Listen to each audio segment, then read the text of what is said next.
profesor, ¿cierto?, de la Universidad Tarapacá, del Departamento de Matemáticas, que siempre tiene una actitud muy participativa, colaborativa con el CONCAF, por el cual se te agradece siempre.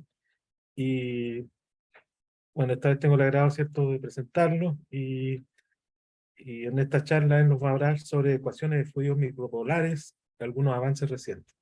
Marco, te dejo. Muy bien, gracias Cristian. Agradecer al comité organizador por permitirme hablar un poquito de algunas últimas cosas que hemos estado haciendo con varios colegas, tanto aquí en Chile como en Brasil y en España. Voy a contar un poquito algunas cositas, ¿ya? Como les dije. ¿Se está viendo bien la presentación? ¿Sí? ¿Aló? Sí, sí, se ve bien, Marco. Ya. Entonces, aquí vamos cambiando.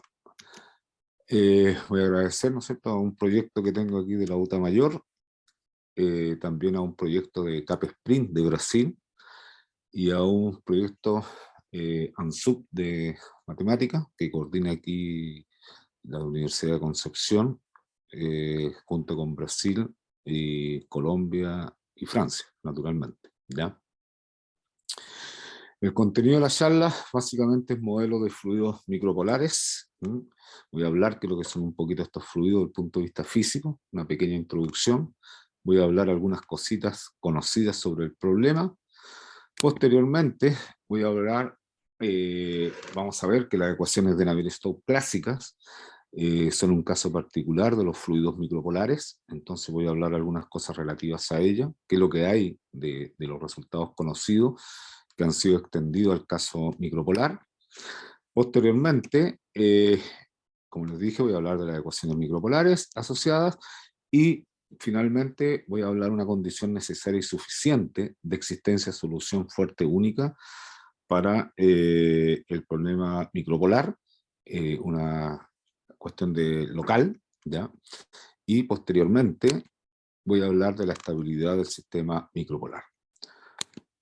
Y finalmente también hablar de la continuidad sin la compatibilidad sobre los datos, ¿ya? Estos últimos tres resultados son relativamente recientes y creo que vale la pena conocerlos y ver qué más podría eventualmente tratarse de responder en estas ecuaciones de fluido. Bueno, y finalmente algunas referencias, digamos, importantes sobre el tema. Bueno, primeramente, todos saben, ¿no es cierto?, que las ecuaciones clásicas de Navier-Stokes de los fluidos incompresibles básicamente se reducen a dos leyes fundamentales de la física, que son la conservación del momento lineal, por un lado, y la conservación de la masa. Pero hay algunos modelos en los cuales estas dos leyes de conservación no son suficientes para describir el comportamiento del fluido. Existen algunos modelos en los cuales uno mira a nivel microscópico y además, digamos, de avanzar o de arrastrarse las partículas a través del fluido, ellas también presentan algunos grados de rotación. Y este tipo de fluidos no son posibles modelarlo con las ecuaciones clásicas de Navier-Stokes, y en los años 60 se presentó un nuevo modelo que se llama justamente modelo de los fluidos micropolares o asimétricos. Y esto debido a que el tensor de tensiones, ¿no es cierto?, ya no es un tensor simétrico como en el caso de las ecuaciones, digamos, de los fluidos de tipo newtoniano. Bueno, esto comenzó en la década del 60, como les dije yo, con un físico, ingeniero, Eringen, en el año 64. También hay unos trabajos de Conti y de Lader, son dos trabajos en el área de física del año 64. Y existe un libro, ¿no es cierto?, donde reúne bastante bien, digamos, la parte matemática conocida hasta la época, del año 98, del profesor Gregory Lukasiewicz de la Universidad de Varsovia en Polonia. Muy bien. Y yo voy a considerar en esta presentación aquí un dominio, si ustedes se dan cuenta, dentro de Rn, voy a suponerlo acotado por cuestión de simplicidad, con frontera suficientemente regular. En realidad me basta que sea una frontera de clase C21, y voy a ver que las ecuaciones que describen el movimiento de estos tipos de fluido en ese dominio omega cruz intervalo 0t, vienen dadas por la primera ecuación que está aquí, que es básicamente la conservación del momento lineal, donde aparece, ¿no es cierto?, con respecto a la ecuación clásica de Navier-Stokes, este nuevo término que está aquí, que es 2 ni R rotacional de W, donde W va a ser la velocidad, digamos, de rotaciones, y la U que está aquí es la velocidad lineal clásica. La P que está aquí es también una incógnita del problema, que es la presión hidrostática del fluido, y Nu y Nu R son viscosidades, digamos, asociadas al comportamiento, ya sea esta parte que está aquí al momento, digamos, de la velocidad lineal, y esta es una nueva viscosidad relativa a los movimientos de rotación. Y la F va a ser simplemente un campo de fuerza externa que está actuando en el fluido. ¿Ok? Aquí son las derivadas, ¿no es cierto?, con respecto al tiempo, y aquí es la forma trilineal o bilineal clásica, digamos, de ecuaciones de Navier-Stokes. Y la segunda ecuación que está aquí abajo es simplemente la conservación del momento angular, ¿ya? Obsérvate que aparece aquí, ¿no es cierto?, unas nuevas viscosidades que son las CA más CDs, que satisfacen ciertas propiedades, y aparece, ¿no es cierto?, este término que está aquí, que es el acoplamiento con la velocidad lineal. Y G es naturalmente un campo de fuerzas externas. Además de eso, como el fluido va a ser considerado incompresible, eso se refleja, ¿no es cierto?, en esta otra ecuación que está aquí, que es la ecuación divergencia de U igual a 0. Obsérvate que si estamos en el caso 3D, ¿no es cierto?, que es el caso físicamente importante, la primera ecuación que aparece aquí son en realidad 3 ecuaciones, esta segunda ecuación que está aquí son 3 ecuaciones más esta ecuación serían 4, o sea, en total tendríamos 7 ecuaciones, digamos, involucradas en el modelo, digamos, de los modelos de fluidos asimétricos o micropolares. Si estamos en el caso de 2 dimensiones, estos serían 2 ecuaciones más una, o sea, en total tendríamos 5 ecuaciones que habría que satisfacer. Naturalmente, el comportamiento del fluido no va a estar completamente caracterizado por esas ecuaciones, sino le damos, ¿no es cierto?, algunas condiciones iniciales y algunas condiciones, digamos, de borde. Yo voy a suponer, digamos, que los datos iniciales es dada una velocidad inicial, tanto lineal como una velocidad microrotacional o de rotaciones o velocidad angular dada WC. Y voy a suponer que en la frontera, ¿no es cierto?, el fluido se adhiere a las paredes del fluido y que no hay rotaciones, digamos, en la frontera del fluido. Volviendo un poquito aquí atrás, como les dije, la U, ¿no es cierto?, en el caso 3D va a ser una cantidad vectorial, que va a ser la velocidad lineal, la W, que también va a ser un campo vectorial, ¿no es cierto?, en el caso 3D, que va a ser la velocidad microrotacional, y P es la que se llama la presión, ¿ya? Y tal como les dije, todas estas FG son fuerzas externas dadas, todas estas que están aquí son viscosidades asociadas, digamos, al comportamiento de los fluidos micropolares, y uno supone, ¿no es cierto?, para que el comportamiento del fluido sea consistente, que se verifiquen esta condición, digamos, entre estas viscosidades del C0 más CD estrictamente mayor que Opciones de CA. vista. ¿Te ¿Ok? fijas que no, Sí, es raro que no se Entonces escucha? aquí Y acá no sé cómo es el volumen, si es que se Sí. puede hacer con el... no, yo no sé que por el mío no se conectaba automático, o se prendía todo el tiempo. Bueno, sobre el problema, las soluciones débiles fueron ¿Tendrá obtenidas volumen para este acá? problema por el profesor Gregory Lukasiewicz en el año 88, básicamente él hizo una linearización y un teorema Volumen del casi computador fuera... Es que en el otro teclado posteriormente, yo un tenía el trabajo que volumen realizó ahí el en profesor mano, Poltrini y yo, digamos, en el año 98, pero obtuvimos acá la asistencia a soluciones globales débiles a través del método tendría que de entrar a... ¿Cómo se llama? aló, ¿hay alguien Ahí, hablando ahí? ¿Hay alguien hablando? Por favor, corte el parlante, ¿ya? sonido. El sonido, por favor. ¿Ya? Seguimos aquí Bueno, entonces y tenemos punto máximo. posteriormente, ¿no es cierto?, las soluciones fuertes, obtenidas también por el profesor Gregory Lewis el año 89, usando linealización y un teorema de casi punto fijo, ¿ya? La novedad, digamos, con las técnicas conocidas hasta la época, era básicamente la utilización de este teorema de casi punto fijo. No es un punto fijo estándar, es un teorema que vale la pena, digamos, mirarlo y ver el tipo de demostración que hace, que no es, sigue un poco los padrones canónicos, pero no exactamente igual, ¿ya? Posteriormente, también en el año 97, yo publiqué un trabajo en una revista alemana, en el cual probó la existencia de unicidades de soluciones locales fuertes a través del método de Galerkin espectral. Posteriormente, el caso de las soluciones globales fuertes, ¿ya?, para datos pequeños, fueron obtenidos por la profesora Elba Ortega Torres de la Universidad Católica del Norte, y yo, digamos, que les habla, el año 99. Todo esto fue en el contexto de teoría L2.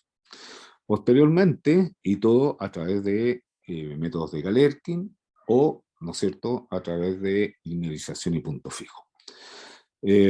Profesor japonés Yamaguchi, el año 2005, muestra a través de las técnicas de semigrupos, ¿no es cierto?, la existencia de unicidad de soluciones fuertes para datos pequeños, ¿ya? Este es el primer trabajo, que también está basado básicamente en teoría L2, porque utiliza, ¿no es cierto?, el semigrupo asociado al operador de Stokes, que es el operador asociado a la ecuación de la conservación del momento lineal, y también el operador, ¿no es cierto?, de la ME asociado a la ecuación microrotacional. Muy bien. Posteriormente, en un trabajo que hicimos con el profesor Boldrini de la Universidad Estadual de Campinas y el profesor Mario Durán, que hoy en día se encuentra trabajando en la Universidad de Concepción, el año 2010 estudiamos este mismo problema en el contexto de los espacios LP con P mayor que 3. ¿Ya? Recuérdense que mismo en el contexto de la ecuación de Navier-Stokes, el caso P igual a 3 ha sido un caso relativamente recientemente resuelto, digamos, ¿ya? El caso de P igual a 3 para el caso de los fluidos micropolares pareciera ser que no hay un estudio bien detallado hasta el día de hoy, digamos.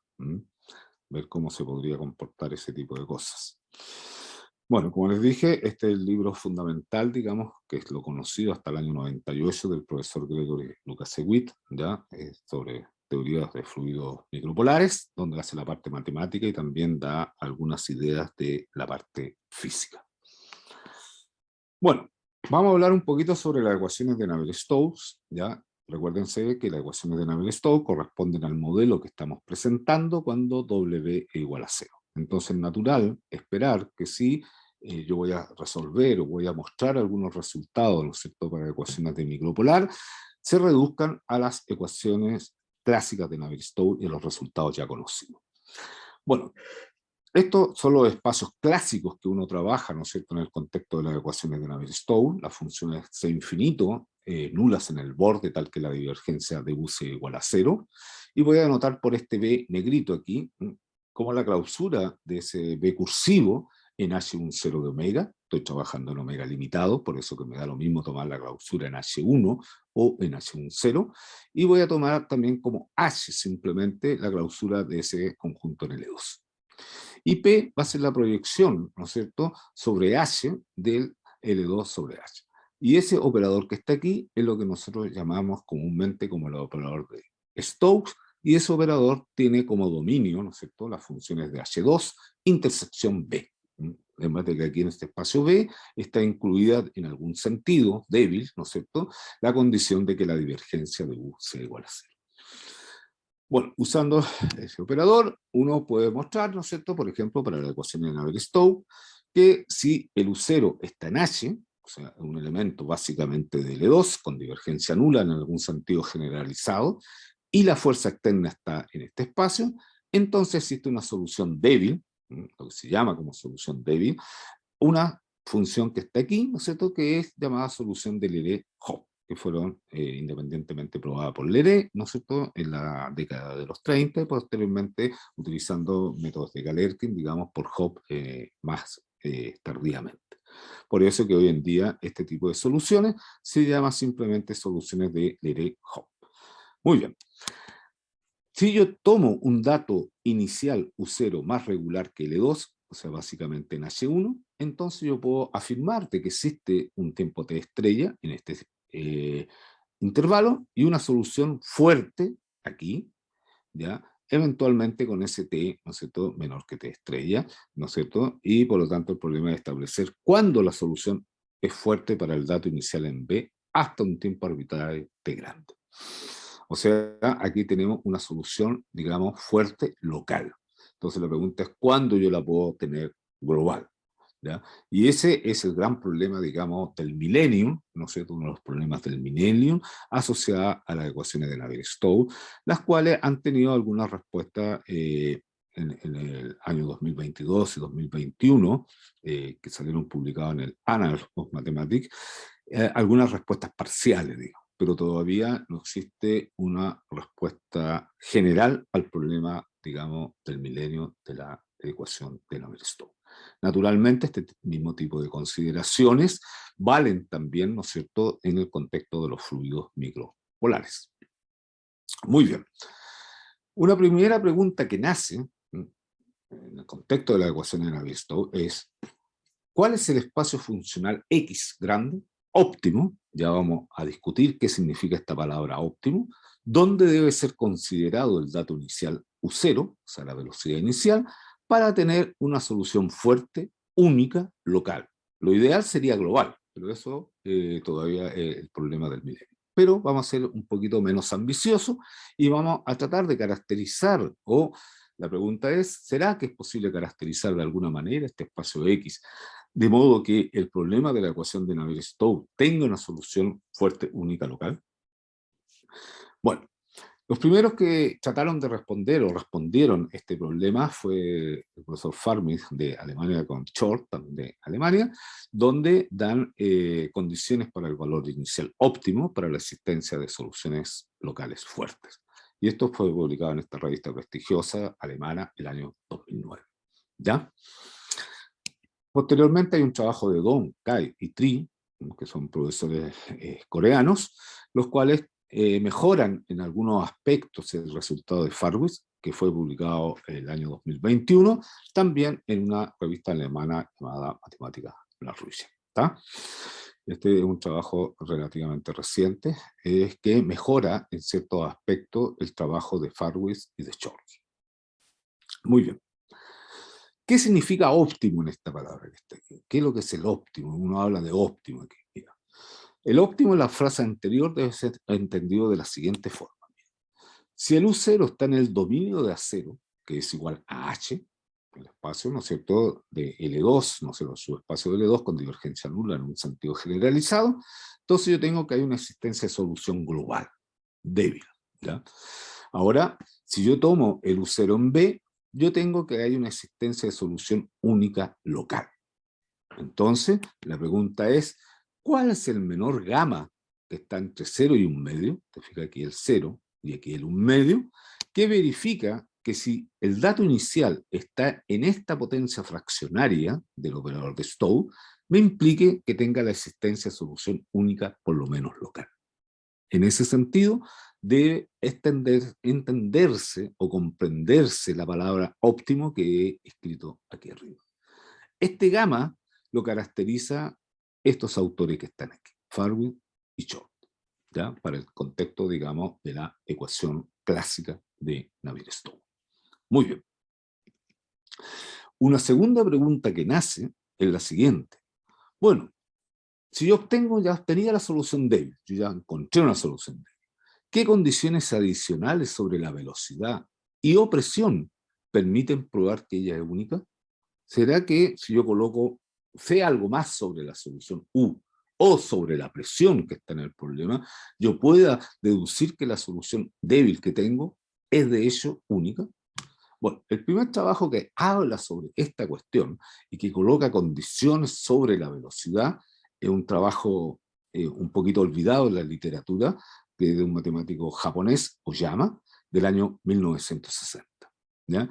Él da algunas condiciones sobre la velocidad U, fue el primer trabajo por lo que yo entiendo, en el cual responde un poquito esa pregunta. Posteriormente, SERRIN, que es el trabajo más conocido, digamos, de condiciones extras sobre la velocidad para lograr la unicidad, es este trabajo que publicó el año 63, ¿ya? Por eso que digo yo que este es un trabajo anterior al de SERRIN. Por eso que hoy en día las condiciones que permiten obtener condiciones de unicidad de la solución débil se llaman condiciones de tipo SERRIN. O Prodi-SERRIN, porque Prodi fue otro matemático posterior que también contribuyó a esa problemática, ¿ya? Y finalmente está este trabajo de Cannier, que da una condición suficiente para la suavidad y consecuentemente la unicidad de la solución débil de la ecuación de Navier-Stokes, pero colocando unas condiciones sobre la presión hidrostática que generalmente uno se olvida un poco de ella, pero ella también es parte del problema. Entonces, estos son los trabajos.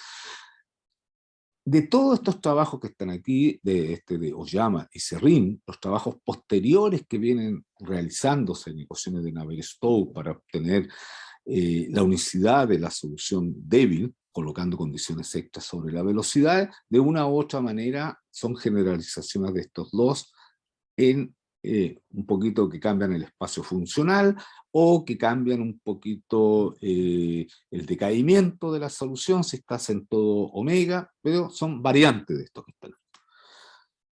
Pero existe un trabajo de Kim, Kawa y Yu, que también son coreanos, del año 2015. Este trabajo es interesante, porque este rompe un poco el esquema de SERRIN y de Cannier, de colocar condiciones sobre la velocidad completamente, o sobre, ¿no es cierto?, la presión completamente, y ellos colocan solamente una condición sobre la cola, sobre la parte final de la serie aproximante de la ecuación de Navier-Stokes. Por eso que el artículo se llama condiciones de regularidad de la ecuación de Navier-Stokes en términos de las componentes espectrales grandes, o sea, cuando ya estás en el final de la serie de la cola. Entonces, colocando unas condiciones extras de tipo Prodi-SERRIN a la cola, digamos, de la serie, uno logra obtener también la unicidad. Ahora, ¿cuál es la limitante del trabajo de Kim, Kawa y Yu? Que vale solamente en dominios sin fronteras o en dominios periódicos. O sea, no vale el resultado en un dominio con una frontera no periódica en el espacio. ¿Ok? Esa es la limitante. Pero un buen trabajo en el sentido de que cambia un poco el paradigma de la historia. Una pregunta 3 también que era interesante desde el punto de vista matemático y físico también, digamos, de la ecuación de Navier-Stokes, es ¿cuál es el espacio funcional X óptimo? Nuevamente aparece la palabra óptima, donde se debe considerar el dato inicial U0 para que la solución sea continua en T igual a 0, sin condiciones de compatibilidad sobre los datos. Vamos a explicar un poquito esto. La respuesta de esta pregunta que está aquí es fundamental desde el punto de vista de análisis numérico y para la convergencia de algoritmos numéricos que resuelvan ecuaciones de fluido. Bueno, el primero que abordó en cierto sentido esta problemática es un artículo de John Haywood y Rolf Ranacher. Haywood, un excelente matemático canadiense, y Ranacher es un matemático alemán, en un artículo que publicaron en la SAYAM, el año 82. Ellos estudiaron, ¿no es cierto?, este tipo de problemática y se dieron cuenta que cuando tú pasas a un cierto nivel de regularidad, requieres lo que se llama las condiciones de compatibilidad sobre los datos. Ya voy a explicar un poquito más qué es lo que significa esta expresión que está aquí. El primero que responde de una manera relativamente positiva y buena a esta problemática es Raumann, en este trabajo que está aquí del año 83, que también es un profesor alemán, donde encuentra en cierto sentido este espacio óptimo que está aquí sin condiciones de compatibilidad sobre los datos, ¿ya? Y realmente él lo que andaba buscando era estimativas de errores, digamos, de las aproximaciones de métodos numéricos para ecuaciones de Navier-Stokes, ¿ya? Generalmente se requería, digamos, para tener una estimación puntual en la norma H2 de las aproximaciones con respecto, ¿no es cierto?, a la solución óptima, se requería, ¿no es cierto?, una información en H3, cosa que no es posible en el contexto de las ecuaciones de Navier-Stokes. Entonces, ahí él tuvo que trabajar un poquito con el enfoque de semigrupo para poder disminuir ese requerimiento, ¿ya? Y posteriormente, el mismo profesor Raumán publica en esta revista alemana, Matemáticas, no sé cómo se pronuncia esta revista, pero en esta revista alemana, que es bastante bien conceptuada, él da condiciones de regularidad óptimas para la ecuación de Navier-Stokes en el tiempo t igual a 0. Y ahí se cierra, digamos, en cierto sentido, esta problemática, ¿ya? Bueno, vamos a ver qué significa en este contexto la palabra óptimo. Como lo dije, óptimo en la frase anterior debe ser entendido de la siguiente forma. Mira, si el U0 está aquí, está en el dominio de un medio, uno puede probar que la solución U es continua, incluyendo el 0, hasta el intervalo t donde exista la solución, con valores en B. Si uno llega aquí y toma U0 en el dominio de A, que es el B inter H2, se refiere que pasamos de un medio a 1, uno puede concluir que la U va a ser continua de 0t al dominio de A. O sea, obsérvate la simetría aquí. O sea, tienes esto que está aquí, y tienes continuidad incluyendo el 0 hasta acá, tomas aquí, y tienes continuidad incluyendo el 0 hasta el dominio de A. Entonces uno esperaría, ¿no es cierto?, si las cosas funcionasen bien, es que si yo tomase, por ejemplo, U0 en el dominio de A elevado a 3 medios, que es básicamente B inter H3, implicaría que la U fuera continua, ¿no es cierto?, incluyendo el 0, hasta el H3. Pero esto es falso, en general. Aquí se requiere lo que se llama la condición de compatibilidad. Y esa condición de compatibilidad, en general, no es chequeable en la práctica, porque requiere la resolución de un problema de Neumann asociado a la presión que es sobredeterminado. Entonces, aquí hay un paralelo. Esta cosa que está aquí, que yo hablo de condición de compatibilidad, está muy bien explicada y, digamos, discutida en este primer artículo de Hegut y Haneke, que a pesar de que apareció en una revista de análisis numérica y que el título dice cosas de análisis numérica, tiene cuestiones teóricas bastante profundas asociadas a la ecuación de Navier-Stokes, que vale la pena para las personas que trabajan con ecuaciones de mecánica de fluido mirarlo y estudiarlo con detalle, tanto desde el punto de vista numérico como desde el punto de vista teórico. Entonces, aquí nuevamente nace la pregunta siguiente. ¿Cuál es el mayor gamma entre 1, que está aquí, ¿no es cierto?, y el 3 medio que está aquí, el 3 medio, que verifica lo siguiente? Que si yo tomo el dato inicial en esta potencia fraccionaria de este operador A, me implique que sea continua, incluyendo el 0, hasta la potencia fraccionaria de este operador A, sin condición de compatibilidad. ¿Cuál será el mejor gamma? ¿Será que existirá algún gamma correspondiente? Bueno, ese gamma es lo que encontró Raumán, ¿ya? El gamma, digamos, que hace la magia aquí y que permite probar, digamos, la convergencia en general de los métodos numéricos, elementos finitos, volúmenes finitos y así por delante, en la norma H2, ¿no es cierto?, en la norma H2 puntualmente, en el tiempo, ¿ya? Muy bien. Una cuarta pregunta que vale la pena también hacerse cuando uno estudia ecuaciones de mecánica de fluido es la siguiente. ¿Las soluciones obtenidas son estables globalmente? ¿Qué implicancia tiene esta idea, digamos, de la estabilidad? Bueno, todos sabemos, ¿no es cierto?, que si tomamos datos próximos, perturbamos un poquito el dato inicial, nos gustaría que la solución correspondiente estuviera próxima, porque si no, el modelo no nos serviría de mucho, digamos. Por eso, la noción de estabilidad global es importante, ¿ya? Ahora, este es un problema difícil en general, porque uno podría decir ya, yo tomo, ¿no es cierto?, un estado estacionario, y quiero ver, perturbo ese estado estacionario. lo perturbo. Se toma un dato inicial, perturbo ese dato inicial y quiero ver qué es lo que ocurre con la solución cuando el tiempo va para infinito. Eso es lo que podríamos llamar, en algún sentido, la estabilidad, ¿no es cierto?, de soluciones estacionarias. Bueno, ese tipo de problema ha sido bien estudiado, pero que fue un poco lo que estudió Helmut con Hanaker en este artículo del año 86. Hay varias nociones de estabilidad: estabilidad asintótica, estabilidad periódica, estabilidad de mil maneras. Un artículo muy bonito de 33 páginas, en el cual también vale la pena leer, y salió en este journal bien conceptuado que está aquí.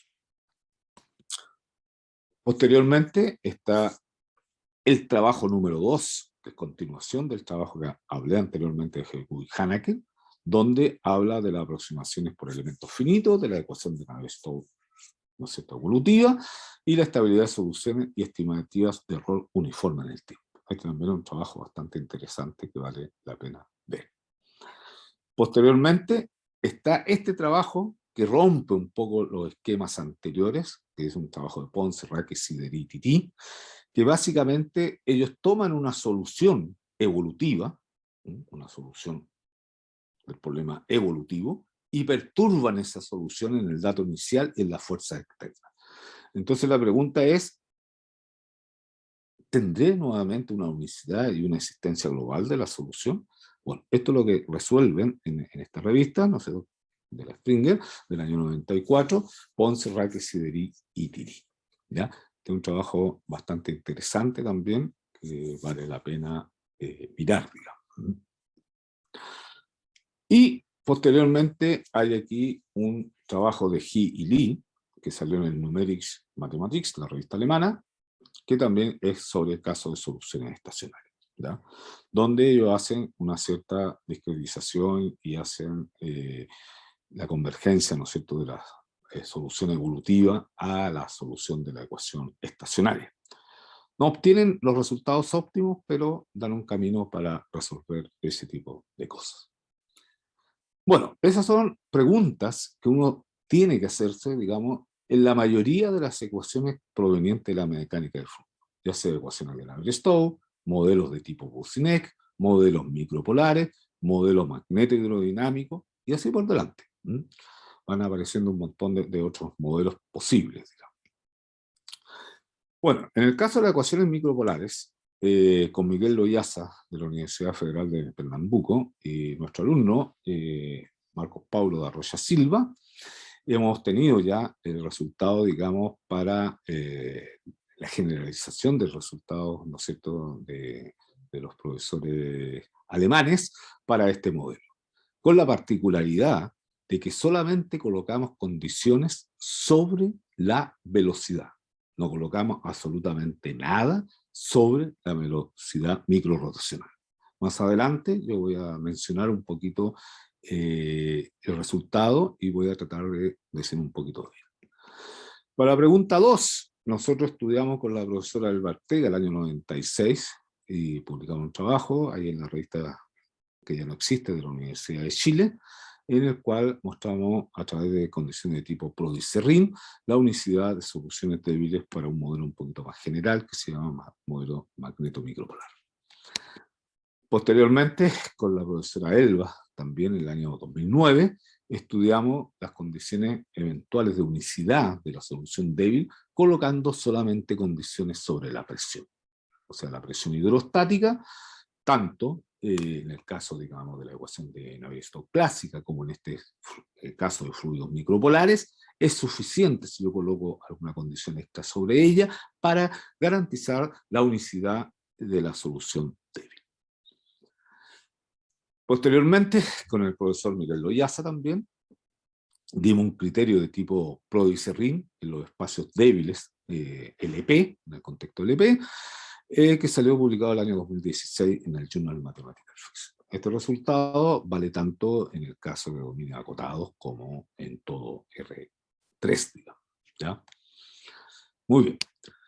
Y finalmente, un trabajo con Jonathan Bravo Olivares y Enrique Fernández Caras, de la Universidad de Sevilla, en este momento Jonatas, está haciendo su doctorado en la Universidad del Biobío, bajo la dirección del profesor Luis Fritz, y el profesor Eduardo Notecuello, de la Universidad de La Serena. Hemos logrado también probar la extensión del resultado, digamos, de los profesores coreanos sobre el toro, lo hemos hecho, imponiendo un tipo de regularidad, digamos, para las componentes espectrales solamente de la velocidad lineal, y nada con respecto a las componentes de la velocidad microrotacional, ¿ya?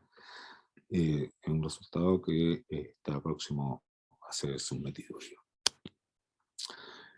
Y la pregunta 3, esta pregunta 3, de buscar el máximo dominio, ¿no es cierto?, en el cual yo podría considerar la continuidad, incluyendo el tiempo t igual a 0, es un trabajo que hicimos en el año 2016 con el profesor Boldrini, con el profesor Eduardo Notecuello de la Universidad de La Serena, con el profesor Mariano Poblete de la Universidad de Atacama y el profesor Luis Fritz de la Universidad del Biobío. Este es un trabajo también interesante que voy a mencionar un poquito lo que hemos hecho un poquito más adelante. Y en la pregunta 4, que era la cuestión del comportamiento a tiempos largos, ¿no es cierto?, tenemos este trabajo con el profesor Felipe Cruz y con Silón Perusato de la Universidad Federal de Pernambuco y el profesor Pablo Cingano de la Universidad, ¿no es cierto?, de Río Grande do Sul, Federal de Río Grande do Sul.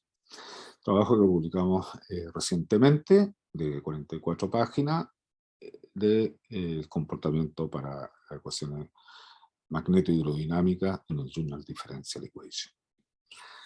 También tenemos un trabajo con el profesor Pablo Brase Silva, de la Universidad Federal de Pernambuco, y el profesor Fritz, de la Universidad del Biobío, donde hablamos de la estabilidad exponencial para las ecuaciones magneto-micropolares del año 2016, la convergencia, ¿no es cierto?, como les dije, de la solución evolutiva al modelo estacionario, ¿ya?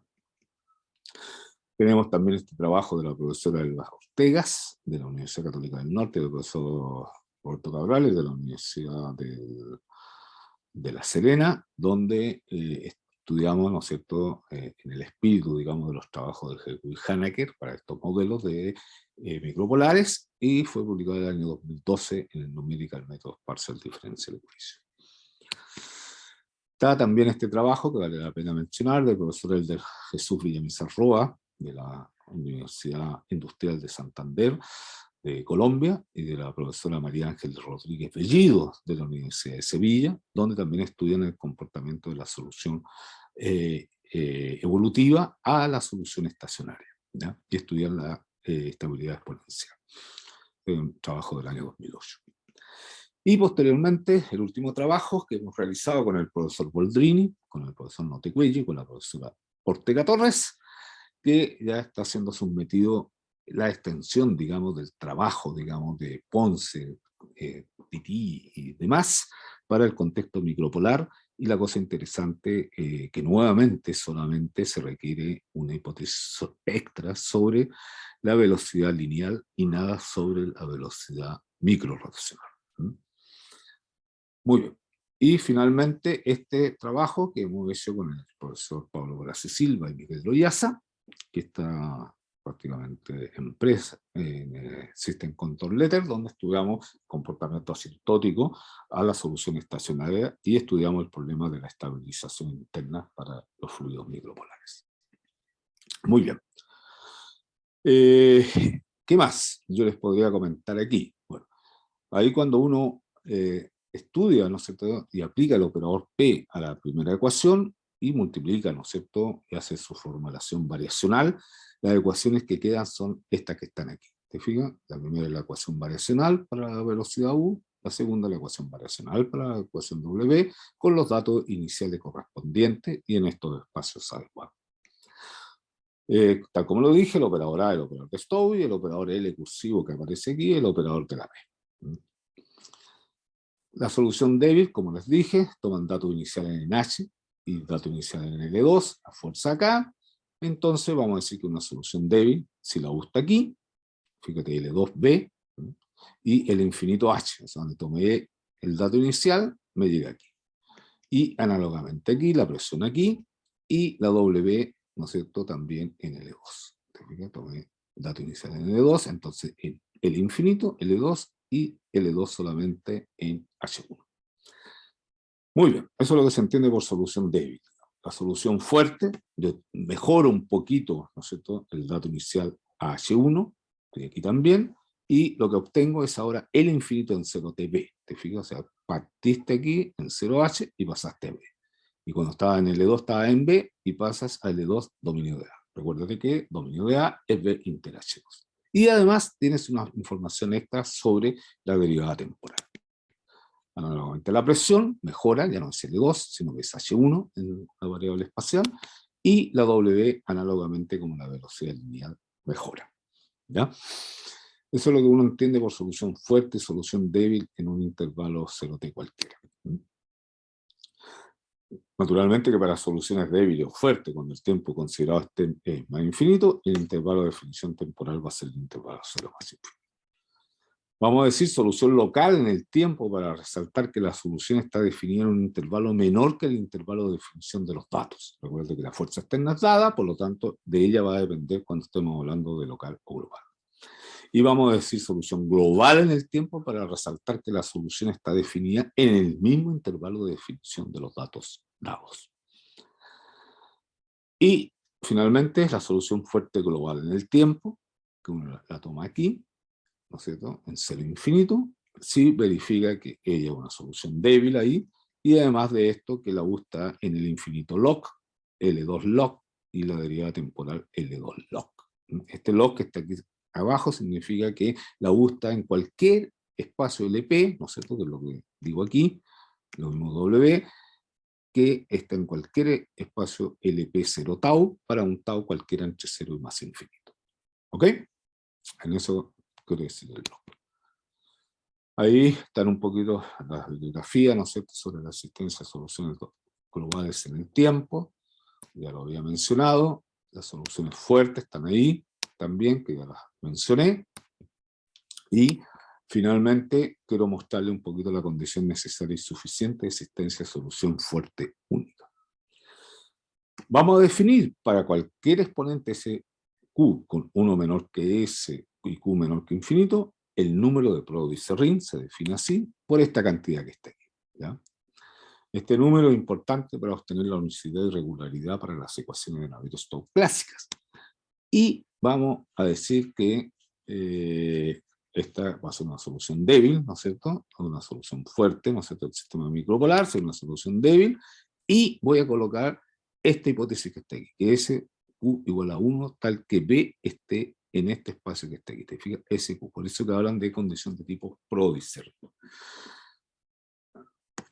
Observate que esta noción de solución fuerte que estoy dando aquí es un poquito diferente de la que di anteriormente. Aquí voy a decir que es una solución débil y que este par SQ de Brody-Serrin que vale 1, y tal que la B está aquí. ¿Qué es lo que probamos nosotros? Probamos que, y obsérvate que en esta definición que hemos puesto aquí, no hemos colocado ninguna condición de tipo Brody-Serrin para W, solamente para la velocidad lineal. Y el resultado que hemos logrado probar es este que está aquí. Tome usted un dominio acotado, cualquiera, con borde de clase C2U, con el intervalo aquí. Considere ese con eso que está aquí, y también dos elementos cualesquiera S1, Q1, en ese intervalo, definidos por estas expresiones que están aquí, que son para que funcionen, digamos, las desigualdades de Holder y así por delante. Tome un dato inicial en H, este es H, y este en L2. Entonces, esta condición que está aquí, esta condición sobre el dato inicial, fíjate que aquí es el semigrupo generado por el operador de Stokes, actuando sobre la velocidad inicial, elevado a la S en la norma LQ, sea finita. Esta condición que está aquí es necesaria y suficiente para que exista un tiempo y una solución fuerte BW con B aquí del sistema micropolar. O sea, que tengamos justamente la unicidad también. Obsérvate que lo interesante de este resultado es que no es necesario colocar ninguna condición sobre W.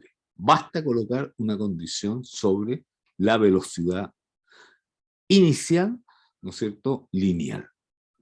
Entonces, esta es una condición necesaria. La prueba básicamente descansa en dos hechos fundamentales. Una, expresar la solución, ¿no es cierto?, de la ecuación micropolar en términos del semigrupo asociado al operador de Stokes y al semigrupo asociado al operador de Lamé. Posteriormente, mirar esas ecuaciones integrales, llamémoslo así, un Mill Solution, que le llaman en la literatura, utilizar el método de aproximaciones sucesivas para mostrar la existencia de unicidad, ¿no es cierto?, en cada etapa, y mostrar la convergencia en los espacios adecuados. Hay un montón de cuentas y cosas que hay que hacer, pero es posible hacer el argumento necesario. Ahora, como les vuelvo a insistir, lo interesante es que solamente se requiere una condición sobre la velocidad. Muy bien. Naturalmente ahí concluimos también la unicidad. ¿Qué pasa con la estabilidad del sistema micropolar? Como les dije, ahí están los trabajos que hemos estudiado y voy a hablarle un poquito del resultado que hemos obtenido, el último que hemos tenido con Boldrini, Notecuello y la profesora Elba. Y es lo siguiente. Suponga usted que tiene una solución, ¿no es cierto?, dada, aquí, B y Z, porque es el sistema micropolar, con estos datos iniciales en B y en H1, fuerzas aquí, y que satisfacen esta condición sobre la velocidad lineal, a la cuarta, y suponga usted que la perturba, ¿ya? O sea, perturbé mi dato inicial que está aquí, perturbé mi velocidad microrotacional dada, perturbé mi fuerza externa, ¿no es cierto?, dada, y mi otra fuerza externa, la perturbé un poquito, ¿no es cierto?, por eso ese sigma, que es pequeño, ¿ya?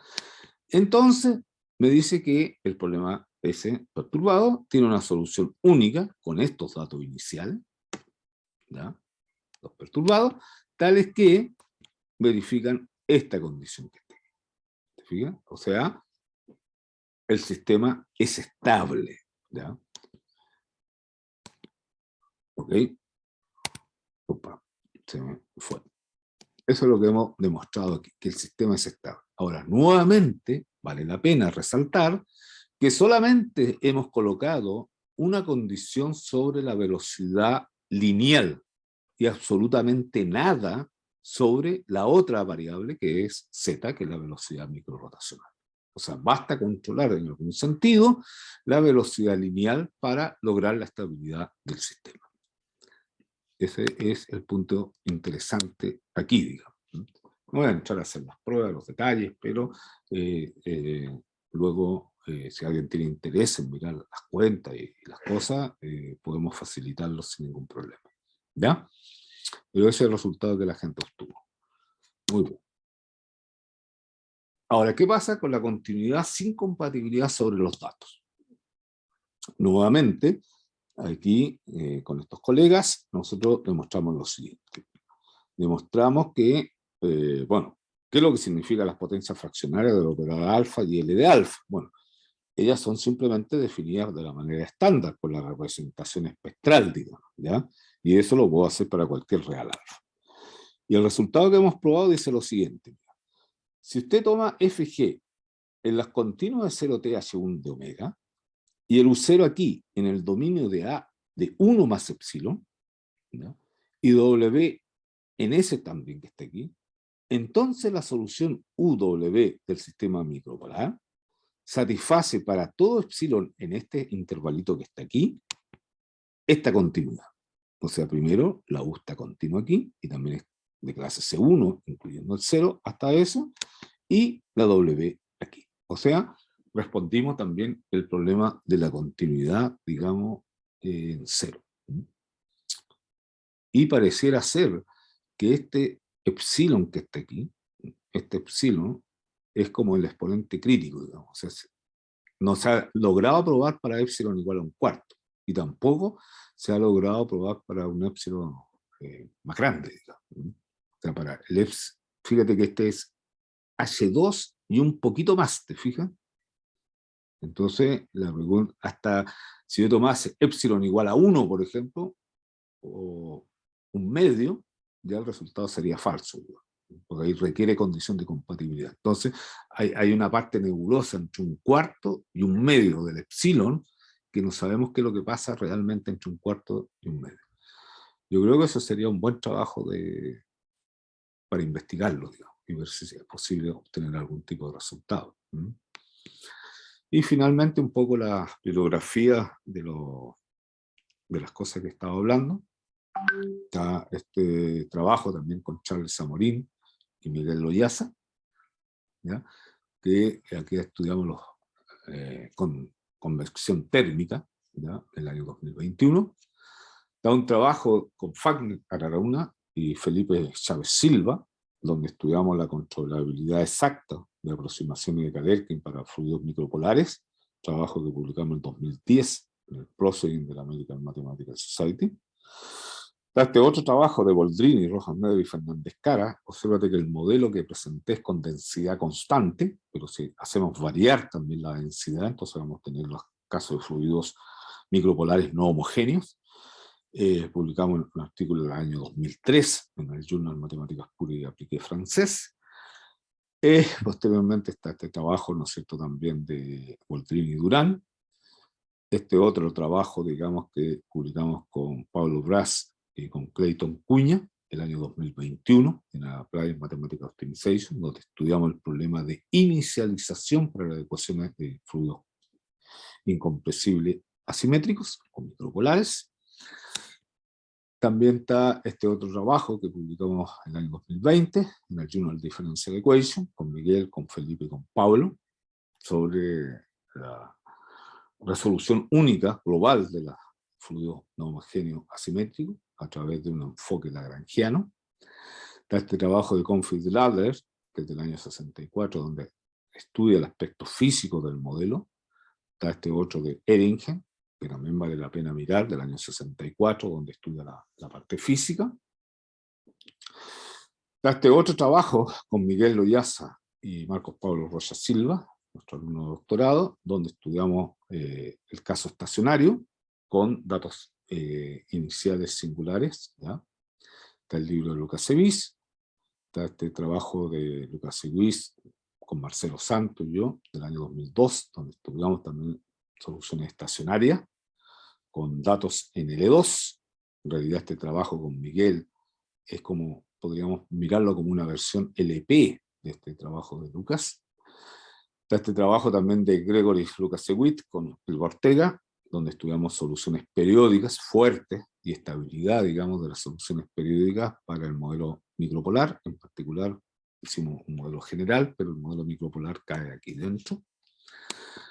Posteriormente está este trabajo también de Elba con Elder, en el cual estudiamos qué pasa cuando las viscosidades van para cero. O sea, si las viscosidades van para cero, ¿será que el modelo converge al modelo de tipo Euler? Eso fue estudiado en este trabajo del año 2010. Posteriormente con Pedro Melín Rubio de la Universidad de Sevilla, con Mariano Boletti y con Francisco Torres Cerda de la Universidad de Atacama, estudiamos un poquito el atractor de estas ecuaciones micropolares en este artículo del 2016, y el artículo que ya le habíamos mencionado de Yamaguchi, donde hace un estudio a través de semigrupos para el modelo micropolar. Bueno, y agradecer a todos ustedes por escucharme y mostrar un poco las ideas y avances. Si alguien quiere tirar alguna duda, Sí, gracias Marco por tu presentación. Y gracias. claro, lo que dice Marco, si alguien quiere hacer una pregunta, tenemos espacio para ello.